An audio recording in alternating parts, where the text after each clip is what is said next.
मां हिन हफ़्ते तव्हां सां गॾु ॻाल्हाईंदमि चूंड जे बारे में, छाकाणि त तव्हांजो हिकु सभा में हाज़िर थियणु ऐं टीवी में ॾिसण वारा तमामु माण्हू जेके मसीहा आहिनि, तव्हांजे जीवन में उहा ॻाल्हि आहे जेकी आशा ऐं प्रार्थना कयां थी त तव्हां सुठी चूंड कयो ऐं उत्साहित थी वञो इन ॻाल्हि ते ऐं तव्हांखे ख़बर पए तव्हां मसीह में केरु आहियो।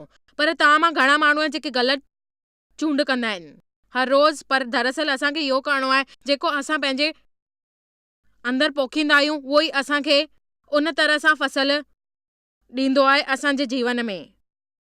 असांखे सुञाणो आहे उन जे बारे में जेकी असां ॻाल्हि कंदासीं ऐं ॿुधाईंदासीं इन हफ़्ते में लिखियलु आहे जेको बाइबल में असांखे सुञाणो आहे उन जे बारे में असांखे सुठी तरह ॾिसणो आहे, काई बेवकूफ़ी न करणी आहे, कुझु ग़लति न ॾिसणो आहे, कुझु लिखियलु आहे जेको मूंखे विश्वास आहे त तव्हां सुञाणींदव ऐं तव्हांखे ख़बर पवंदी तव्हां कहिड़ी कोशिशि करे रहिया आहियो। ऐं जेको डेफिनेशन मां तव्हांखे ॿुधायां थी उहा आहे त तव्हांखे हमेशह सुठी चूंड करणी आहे। हाणे जंहिंजे पुठियां तव्हांखे संतोष मिलंदो तव्हांखे, ऐं जंहिं संतोष सां तव्हांखे ख़ुशी मिलंदी, पैसनि जे बारे में न ॻाल्हायूं, जिन सां हुनखे संतोष थींदो हुजे, पोइ अचो हिकु मिंट ॾिसूं था पैसनि जे बारे में। 1 तीमुथियुस 6:10 जे अनुसार रुपयो जेको आहे फ़ाइदो कुझु न कंदो आहे, बुराई जी जड़ आहे, हिन में लिखियलु आहे। ऐं मूंखे लॻंदो आहे त मां तव्हांखे ॿुधायां थी रुपये जो प्रेम जाम किनो आहे, रुपयो किनो न आहे, पर असांजो प्रेम जेको आहे उहो ख़राबु आहे। ऐं मुंहिंजे वीचार सां असांखे हिन करे हिन ॻाल्हि ते ध्यानु ॾियणु खपे, पैसो हिकु हिसो आहे ऐं असां चवंदा आहियूं प्रभु मूंखे इहो माफ़ कजांइ, प्रभु मां तोखे पैसा ॾिना, छाकाणि त उहो चए थो त तव्हां ॾिना आहिनि, उनखे काई ज़रूरत न आहे तव्हांजे पैसनि जी। हर हफ़्ते तव्हांखे इहो ॾिसणो आहे कि तव्हांखे छा प्राप्त करिणो आहे। तव्हां ॿुधो था मूंखे? मां चयो तव्हां फ़क़्ति विशालता जे लोभ जे बारे में ॻाल्हियूं कंदव। असांखे कहिड़ी बि शइ खां वधीक लोभ न रखणु घुर्जे ऐं असां, छाकाणि त बाइबल जे अनुसार इहो ई लिखियलु आहे, जीवन में छॾे वेंदो आहे लोभी इंसान जो। अचो ज़रा सोच वीचार कयूं हिकु ॿ ख़याली हालतुनि ते। मनी वठो गौतम जो हिकु तमामु सुठो परिवार आहे, हिकु ज़ाल आहे जेकी प्यारी आहे, 2 ॿार आहिनि, हुन जो ऑफिस घर जे पासे में अथसि जितां अच वञ तमामु थींदी आहे, पेट्रोल जो ख़र्च न आहे, उहो महिनत कंदो आहे, ओवरटाइम कंदो आहे ऐं तव्हांखे ॿुधाईंदे सुखंदो आहे तमामु सुठी सहूलियतूं मिलंदियूं आहिनि, फ़ाइदो बि वधीक थींदो आहे ऐं उहो सुठो आहे जाम। गौतम जी सची सुठी जीवन आहे, पर उहो हुन सां प्यार कंदो आहे, प्रभु सां प्यार आहे, परिवार प्यार आहे ऐं ज़ाल बि प्यारी आहे, ख़ुशी ऐं शांती में रहंदा आहिनि। ऐं हुनखे हिकु ॾींहुं नौकरीअ मां इहो ख़बर थी पएसि त तमामु सुठी कर्मचारी आहे, उनखे ख़बर पई त उनखे जाम सुठो ॿियो कमु मिलियो आहे ऐं ख़बर पई त उनजो नालो हूंदो, ऐं हिन जे अलावा हुनखे $200 वधीक मिलंदा। हुन उहा नौकरी स्वीकार करे छॾी छाकाणि त हुनखे वधीक पैसा मिलण वारा हुया। अधिकारी हुजण जे रूप ते उन मुख्य महसूस कयो इहो, ऐं पार्किंग जी जॻह ते उनजो नालो बि लिखियलु आहे। ऐं उन चयो, पर सच इहो आहे त असां जंहिं महिल हेठि वेंदा आहियूं माण्हुनि खे ॾिसंदा आहियूं, उन जी ज़िमेदारियूं वधीक वेंदियूं आहिनि ऐं उहो चवंदा आहिनि त कहिड़ी समस्या आहे ऑफिस में कमु करणु, हुनखे हुते हाज़िर थियणो पवंदो आहे ऐं हर वक़्तु कमु करणो पवंदो आहे। जेकी ॻाल्हि आहे मां तव्हांखे ॿुधायां थी, उहो चए पियो कि मां पंहिंजे गिरजे खे जाम अपनायो हुयो, पर मां उनखे नथो वञी सघां ऐं जेका कम आहिनि उहे वधी विया आहिनि मुंहिंजे जीवन में। पर हिन ॻाल्हि ते इहो तव्हांखे ॿुधाइणु चाहींदी आहियां, हुन जी पघार जो चेक आयो, उन ॾिठईं कि इहे टैक्स कटियल आहे, उहो टैक्स कटियल आहे, उन मां इहो हिसो निकितल आहे। हिन जे अलावा हिनखे नौकरीअ जे लाइ कुझु क़िस्म जा कपिड़ा वठिणा आहिनि ऐं हिन करे हुनखे बहितर कपिड़ा पाइणा आहिनि ऐं उन तरह सां पेट्रोल जो ख़र्च वधी वियो आहे। इन जे करे हुन गाॾी टुटी पई अथसि ऐं हुन सम्झियईं कि आख़िर आहे छा इहो, हिन महीने मूंखे $65 खां $70 वधीक ख़र्च थी विया आहिनि ऐं हुन पैसनि जे लाइ हुन पंहिंजी जीवन विकिणी छॾियईं। हिन करे $65 जे बदिरां हुनखे तनाव मिलियो, मथे जो सूरु थियो, पेट जो सूरु, शादीशुदा तकलीफ़ूं ऐं परमात्मा सां गॾु उनजो संबंध ॾींहं ॿी ॾींहं कमज़ोर थींदा विया। ऐं साम्हूं उनखे खणी छॾियो 3 ॿार आहिनि ऐं उनजो घोट जी हिकु सुठी नौकरी आहे ऐं हुनजो जीवन हू सुठा पैसा कमाईंदो आहे, उहो आराम सां रहंदो आहे ऐं उहो हिकु घर में रहंदा आहिनि। उहो तमामु वॾो न पर सुठो घरु आहे, उनजी किस्त एतिरी न आहे जेतिरी हुजे। हुन जा ॿार सुठा आहिनि, उनजो संबंध हुननि सां सुठो आहे ऐं उहो चए थो गिरजे में वञी करे सेवा कंदो आहियां। हिकु कुझु ॻाल्हियूं आहिनि नौकरी कंदियूं आहिनि ऐं तव्हांजे वीचारनि सां तव्हांखे ॿुधायूं था। उहो चए थी साहेड़ियुनि वांगुरु नौकरी कंदसि ऐं मां बि वेंदसि संभालींदसि। मां हे नथी चवां त तव्हांखे कमु न करणो आहे, कमु करणु ख़राबु ॻाल्हि आहे, पर इन ॻाल्हियुनि में तव्हांखे सुठी समझदारी खपे। इहे जाम तकलीफ़ वारी ॻाल्हियूं हूंदियूं आहिनि। अलॻि अलॻि माण्हुनि जा वीचार अलॻि हूंदा आहिनि, कमु अलॻि हूंदो आहे। मां सची मञां थी त तव्हांखे कमु करणो आहे। मां जे तौर ते कमु करण ते तव्हांजो परिवार तव्हां सां गॾु हूंदो आहे, जाम तनाव हूंदो आहे, पैसनि लाइ जाम तकलीफ़ूं हूंदियूं आहिनि, पर तव्हांखे चूंड करणी आहे। तव्हांजी नौकरियुनि मां पघार मां हे टैक्स कटंदव, उन टैक्स ते तव्हांखे पैसा करणा आहिनि ऐं तव्हांजी कमाईअ जो टैक्स रूप में बदिलजी वेंदो ऐं तव्हांखे ख़बर पवंदी त टैक्स जे रूप में छा मिलियो। मां तव्हांखे कुझु नथी चवां, ग़लति आहे। मां तव्हांखे ॿुधायां थी त अकेली मां छा करे सघंदी आहे, कहिड़ो रस्तो न हूंदो आहे हुन वटि। उहो नौकरी कंदी आहे, उहो जाम कमु कंदी आहे, पंहिंजे ॿारनि खे संभालींदी आहे, घर हलाईंदी आहिनि। मां तव्हांखे ॿुधायां थी हिकु ॻाल्हि आहे, इहा पैसनि जे लाइ पंहिंजो जीवन बर्बाद न कयो ऐं उहो फ़ैसिलो न खणो। मुख्य ॻाल्हि इहा आहे जेकी मां तव्हांखे चवां थी,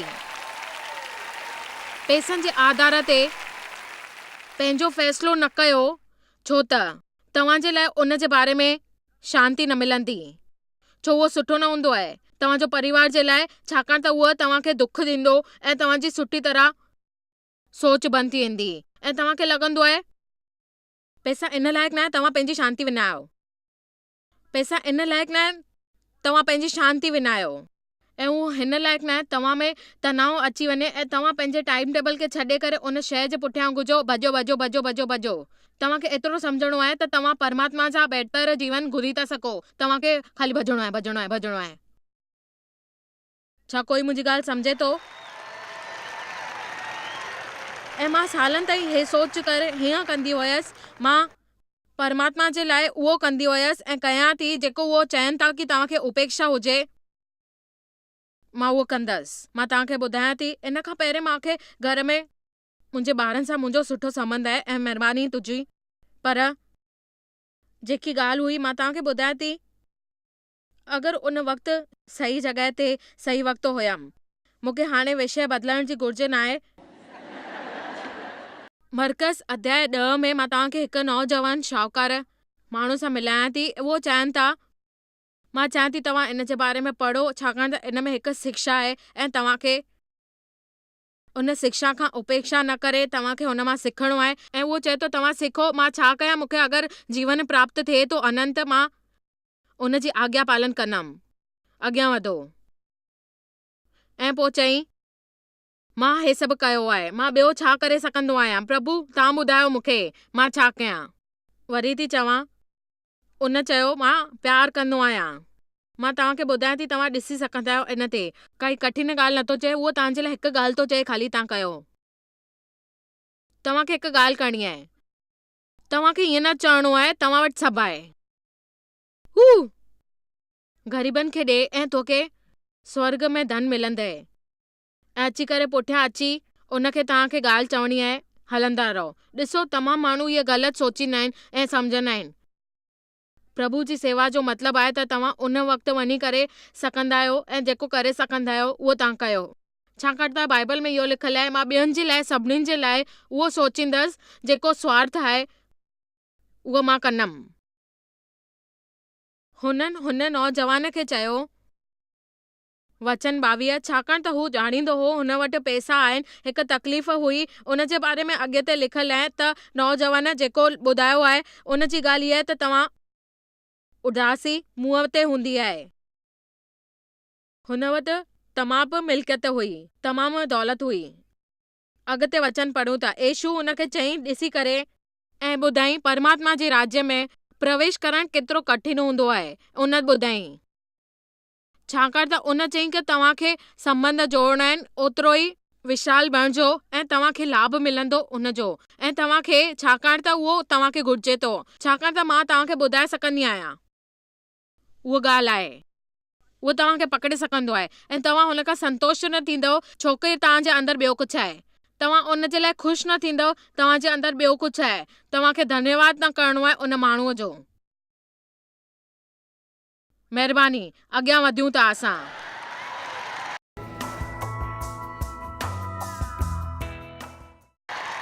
ॿुधायो हाणे, जेको वॾो घरु आहे उन में लॻभॻि केतिरा माण्हू आहिनि इहे सम्झनि नथा, ऐं ख़बर अथव मुंहिंजे वीचार सां तमामु सुठो हूंदो अगरि असां इहा आसीस वठूं हर सुठी ॻाल्हि जी, ऐं असांखे ख़बर पए त असां छा था ॾियूं, छा दानी उहो थियूं था। पैसनि खे पंहिंजा फ़ैसिला न करणु ॾियो। तव्हांजी शादी में तकलीफ़ आहे, हे निश्चय कयो त तव्हां सही चूंड कंदव। मां सेखारियां थी टीवी जे ज़रिए ॾिसण वारा केतिरा हूंदा जंहिंजा संबंध तकलीफ़ुनि में आहिनि। तव्हां अलॻि थियण जो सोचो था, तलाक वठण जो सोचो था। जेकॾहिं तव्हां तलाकशुदा आहियो, तव्हांखे आधूरी थियणु न चवंदासीं। मां तव्हांखे ॿुधायां थी, 20 जी हुयसि तंहिं महिल तलाकशुदा हुयसि ऐं मुंहिंजो घोटु जाम कूड़ ॻाल्हाईंदो हुयो। ॿियनि स्त्रियुनि सां गॾु संबंध हुयसि ऐं हुन चयईं त इहो ॿारु मुंहिंजो न आहे, उनजो ॿारु हुयो, इहो कूड़ हुयो। आख़िर हुन जंहिं महिल चोरी कई उहो जेल में वियो। पोइ मुंहिंजी देव सां शादी थी वई ऐं मां हुनखे सभु कुझु ॿुधायो ऐं मुंहिंजी प्रार्थना हुई त परमात्मा अहिड़ी कुझु स्त्री ठाहे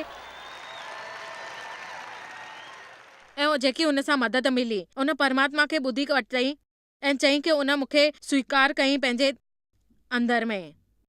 मां तव्हांखे ॿुधायां थी, असां उन पहिरें वारे घर में रहंदा हुयासीं ऐं उते बीठा हुयासीं बेडरूम में, ऐं असांजे आसे पासे सभु कुझु कम हुया ऐं दरवाज़ा कांच जा हुया।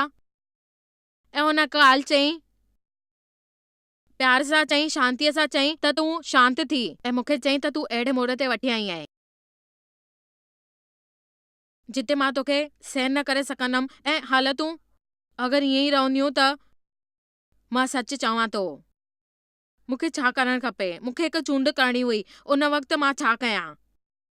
मां जहिड़ो व्यवहार कंदसि त उहो मूंसां गॾु अहिड़ो व्यवहार कंदो, पर मुंहिंजो शोषण थियो हुयो ऐं नौकरी कंदी हुयमि, मुंहिंजी देखभाल थींदी हुई, मुंहिंजा ॿार ईअं हुया। पर जंहिं महिल देव हर वीकेंड ते मूंसां गॾु गोल्फ खेॾण लाइ चवंदो हुयो, तंहिं महिल असांजी छुट्टी न मिलंदी हुई। पर असां वापसि आयासीं ऐं उहा चेतावनी वांगुरु आवाज़ आई गंभीरता सां, ऐं हुन चयईं, यादि रखिजो, तव्हांखे पवित्र आत्मा में अक्सर इहा चुनौती मिलंदियूं, तव्हां हुनखे नज़रअंदाज़ कयो। जॾहिं तव्हांजो घोटु चवे मूंखे लॻे थो जीअं मां तोखे मिलंदो आहियां तूं मूंखां नथी मिले, तव्हां ईअं नथा ॻाल्हायो। हिकु ॻाल्हि चुनौती यादि रखिजो, ध्यानु ॾिजो, केरु ॿुधे थो मुंहिंजी? अगरि तव्हां हर वक़्तु थकियल रहंदव त तव्हांखे इशारो मिलंदो तव्हांजो जीवन बदिलण वारो आहे। उनखे बदिलणो आहे तव्हांजे अंदरि। तव्हांजी जेकी आसे पासे जी ॻाल्हियूं आहिनि उहे तव्हांखे बदिलणियूं आहिनि, हालतूं बदिलणियूं आहिनि। असां चाहींदा आहियूं त असांजे जीवन में उहो बदिलजी वञे जेको असांखे दुखी थो ॾिए, पर असां न चाहींदा आहियूं त असांजो जीवन शैली बदिलजी वञे, छाकाणि त असां चाहियूं था उहो लिखण जे लाइक़ु आहे। प्रभु, मां चाहींदी आहियां त मूंसां गॾु इहो थिए, ऐं हिन करे असां कुझु कारण ॾींदा आहियूं। तव्हां उहो न करणु चाहींदा, छाकाणि त अगरि तव्हां उहो कंदव त तव्हांजो जीवन बदिलजी वेंदो। बदिलणु तव्हांजे लाइ, ऐं असांखे इहो सुठो न लॻंदो आहे जॾहिं असां इहो फ़ैसिलो कंदा आहियूं। मां फ़ैसिलो कयो आहे त मूंखे बदिलण जी ज़रूरत आहे। मां चवां थी,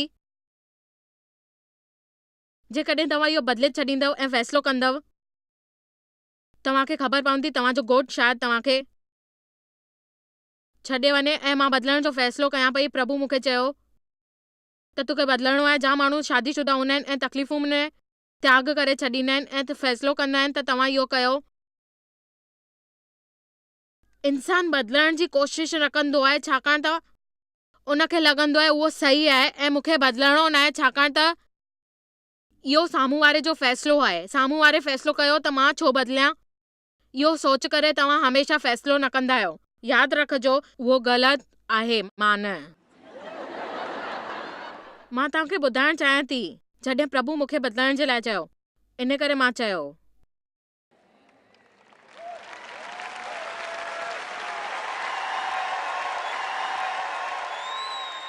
जॾहिं प्रभु मूंखे बदिलण लाइ चयो त उन्हनि जादू न कई हुई, जादूअ जी छड़ी घुमाए करे मूंखे हीअं न ठाहे छॾियईं, मां हिन जे लाइ कयो आहे।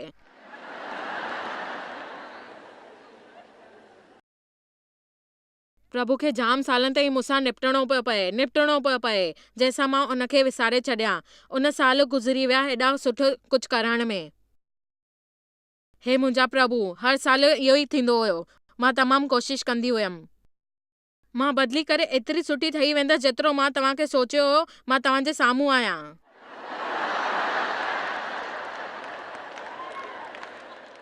मूंखे ख़बर नाहे देव खे यादि आहे कि न, मां हुननि खां पुछियो तव्हां सुठा आहियो? हुन ॾिठई ऐं चयईं ठीकु आहे।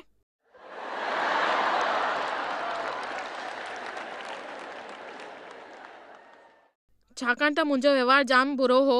मां तमामु मतलबी ऐं सेल्फ सेंटर हुयसि। दरअसल तव्हां उन जी असली वजह थींदा आहियो ऐं तव्हांखे ख़बर पवंदी आहे तव्हांजो तरीक़ो सही न हुयो। मां ॼाणींदी आहियां त गिरजे वञणु घुरिजे ऐं तरीक़ो न ॼाणींदी आहियां, पर ख़बर आहे त सुठो थियणु हुजे ऐं असां येशू जो जन्म वरितो आहे ऐं असां हुन सां गॾु आहियूं। ऐं इलाही साल पहिरीं प्रभु मूंखे चयो, मां तोखे चाहियां थो, तूं सिख। मां तव्हांखे सिखाइण जी कोशिश कयां थी, जीअं तव्हांखे ख़बर पए त तव्हांखे छा सिखणो आहे ऐं ॼाणणी आहे उहे ॻाल्हियूं त तव्हांखे ख़बर पए ऐं तव्हांखे उन ॻाल्हि ते न रहणो आहे। नफ़रत, नाराज़गी ऐं सभिनीनि जी जेकी प्राप्त तमामु क्रोध हुजणु खपे, छाकाणि त तव्हां ख़ुशि न आहियो। छो न असां समझदार ठही वञूं ऐं चऊं त असां ज़िमेदार आहियूं। मां पंहिंजी ज़िमेदारी खणण वारो आहियां। अगरि मां बुरो व्यवहार कंदसि त मुंहिंजो दोष थींदो ऐं मां सही चूंड कंदमि। पर हे ठीकु न आहे, मां बदिलंदसि, पर मां चाहियां थी त तव्हां बदिलो। ॿुधायो, हाणे तव्हां लाइ इहो सही आहे, चाहे उहो बदिले या न बदिले, छाकाणि त तव्हांखे बदिलणो आहे प्रभुअ लाइ ऐं जवाबु ॾियणो आहे उनखे, ऐं उहो जेको जवाबु मिलंदो उहो तव्हांखे प्रभु खे ॿुधाइणो आहे। ऐं असां मां कोई इहो जेको चवे त असां प्रभुअ जी महिमा में जीऊं था, हुनखे सही चूंड करण लाइ तयारु करणो पवंदो ऐं उहो चवंदा। हुननि मां तमामु फ़ैसिलो जीवन बदिलण वारा फ़ैसिलो कंदा। अचो ॾिसूं था। हिते लिखियलु आहे 2 ॿिया वचन, व्यवस्था विवरण 7:1-2 में, पोइ जॾहिं तुंहिंजो प्रभु उहो इस्राएल जी ॻाल्हि कंदा हुआ जंहिंजो दुश्मन हुयो, उन्हनि तव्हांखे ॿुधायो त तव्हां हस्ती ऐं गिरगाशी, यबकी ऐं काननी, ऐं तव्हांखे ख़बर पवंदी तव्हां परेशान हुया ऐं तव्हांखे चवंदा कि चिड़चिड़ा थी विया आहियो, बुरो न सोचियो, बुरा हलंदव, ऐं तव्हांखे उते पहुची करे तव्हांजे साम्हूं ऐं प्रभु उहो तव्हांजे लाइ उहो सभु छॾियईं। मूंखे विश्वास आहे जंहिंमहिल तव्हां पंहिंजे पूरी दिलि सां हुनखे प्यारु कंदा आहियो, तव्हां कहिड़ी शइ उन सां निपटणो पवंदो आहे, तव्हां उनखे निपटे छॾींदा आहियो ऐं तव्हां उन वक़्तु उहो सही चूंड कंदा आहियो जेको तव्हांखे करणी पवंदी आहे, ऐं तव्हां कंदव ऐं तव्हांखे उहो अभिषेक मिलंदो। उहो सत्य में जेको लिखियलु आहे ऐं तव्हांखे करणो आहे, छाकाणि त तव्हांखे उहो प्राप्त करणो आहे। तव्हांखे विरोध न कयो। मूंखे विश्वास आहे तव्हां इहो करे सघंदा आहियो, छाकाणि त घणेई साल थी विया आहिनि मूंखे इहो सभु करणंदे ऐं मां उहो सभु भलाई प्राप्त कई आहे, ऐं तव्हां इन भलाई जो हिसो आहियो, जंहिंजे करे मां तव्हांखे ॿुधायां थी। जंहिंमहिल दर्द महसूस थींदो आहे त असांखे सभु ख़बर पवंदी आहे त असां कहिड़ा दोष कयूं आहिनि ऐं असांखे छा खपे, असां छा नथा चाहियूं ऐं असां कहिड़ो बुरो वर्ताव कयो आहे, उनजो नतीजो इहो मिलियो आहे। असां कोशिश करे उहो सभु हटाए छॾींदासीं ऐं दुश्मन खे अॻियां न वधण ॾींदासीं। उहो चए थो त असांखे बलिदान ॾियणो आहे, असां सम्झंदासीं उहो ख़बर पवंदी आहे त असांखे छा करणो आहे ऐं प्रभु तव्हां जे लाइ छा थो करे। ऐं कोशिश कयो उहो महसूस करण जी जेकी तव्हां कयूं आहिनि ॻाल्हियूं उनखे तव्हां माफ़ी घुरो प्रभुअ सां ऐं कर्ज़दार ठही वञो प्रभुअ जा। हुनखे पूरी तरह सां तव्हांखे ख़तमु करणो आहे। प्रभु तव्हांखे चए थो त तव्हां हमेशह बुरो न सोचियो, उहे ॻाल्हियूं छॾे ॾियो। उन जे लाइ तव्हांखे प्रभुअ लाइ गॾु वेही करे निपटणो आहे। तव्हां पंहिंजे पाण खे होशियार न सम्झो। अगरि तव्हांखे लॻे थो तव्हां जाम होशियार आहियो त तव्हां ग़लति आहियो। तव्हां दुश्मननि खे पंहिंजे मथां हावी थियण ॾींदव ऐं चवंदव अची करे पाण तूं बिल्कुलु मूंखे ख़तमु करे छॾ ऐं प्रभुअ सां गॾु तुंहिंजी चाल रिकॉर्ड बणिजी वेंदी ऐं तोखे ख़बर पवंदी तूं ग़लति आहीं। ऐं तव्हांखे छा करणो आहे? तव्हांखे हमेशह सही चूंड करणी आहे। पर तव्हां जाम शयूं सिखंदा आहियो, पर असां ईअं कंदा आहियूं, उनजी शुरूआत न कंदा आहियूं। असांखे जल्दी खपे सभु। बाइबल में लिखियलु आहे असांखे जल्दी खपे, मिली वञे, असां हथु विझो ऐं मिली वञे। इन करे असां पंहिंजे पाण खे बदिलण जी कोशिशि करणु खपे। ऐं ईअं चवां थी त तव्हां ॼाणे वठो त तव्हां केरु आहियो। खटे छॾियो, उन ते खिलणु बंदि कयो, बहानो ठाहिणु बंदि कयो, बहस करणु बंदि कयो। पर हिकु शइ कयो, उहो बदिले छॾियो पाण खे। उहो फ़ैसिलो तव्हां जे लाइ आहे। तव्हांखे ॿियो कोई केरु न फ़ैसिलो करे सघंदो, तव्हां पाण कंदव। मां चाहियां थी त तव्हां फ़ैसिलो खणो ऐं पंहिंजे पाण खे बदिलण जी कोशिशि कयो। उहो प्रार्थना कयो, तव्हांखे बदिलणो आहे पाण खे ऐं तव्हां कयो। ऐं प्रभु खे चओ मां तुंहिंजे बिना कुझु न करे सघंदमि, पर तव्हां मुंहिंजी मदद कयो ऐं चओ कि मां तव्हां सां गॾु आहियां। हर ॾींहुं मां तोसां गॾु आहियां, तूं मूंसां गॾु आहीं, मां तोसां सहमत आहियां। मां इहो कंदसि, मां इहो वचन जो अभ्यास कंदसि, उन जी पूरी ताक़त तुंहिंजे मथां लॻाईंदसि, वचन जो महत्वपूर्ण सम्झंदसि ऐं ॿुधाईंदसि तव्हांखे जेको वचन में लिखियलु आहे उहो हटाए छॾियो। हिकु ॻाल्हि तव्हांखे सच ॿुधायां थी, तव्हां अभ्यास कयो, पढ़ो अखरनि खे, पर अभ्यास कयो वचननि खे। तव्हांखे वचननि जो अभ्यास करणो आहे। प्रभु जे वचन जी ताक़त तव्हांखे मिलंदी ऐं तव्हांखे ख़बर पवंदी त उन में कहिड़ी शक्तियूं आहिनि ऐं उहे शक्तियूं तव्हांजे अंदरि कीअं थी अचनि। प्रभु तव्हांखे महिर कंदो। उहो जेको कमु आहे उहो दुश्मन हटाए छॾींदो। तव्हांखे मुक्ति मिलंदी ऐं तव्हांखे सही चूंड लाइ मदद मिलंदी। मदद मिलंदी केरु चवंदो प्यार सां आमेन।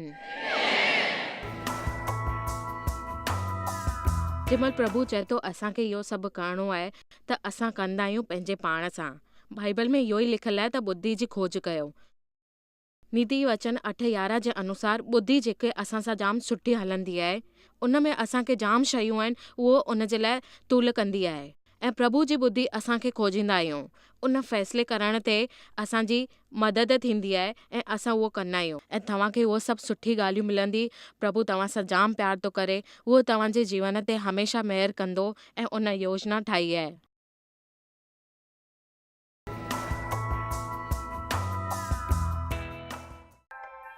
तव्हांखे शायदि ख़बर कान्हे तव्हां जॉयस मेयर मिनिस्ट्री लाइ केतिरा महत्वपूर्ण आहियो।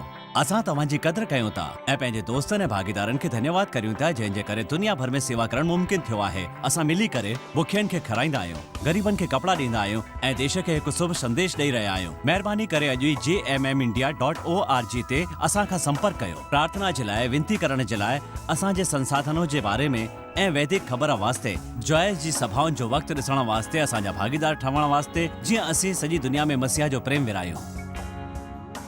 हाणे ॾिठल प्रोग्राम जा प्रायोजक हुया जॉयस मायर मिनिस्ट्रीज़ जा दोस्त ऐं भागीदार।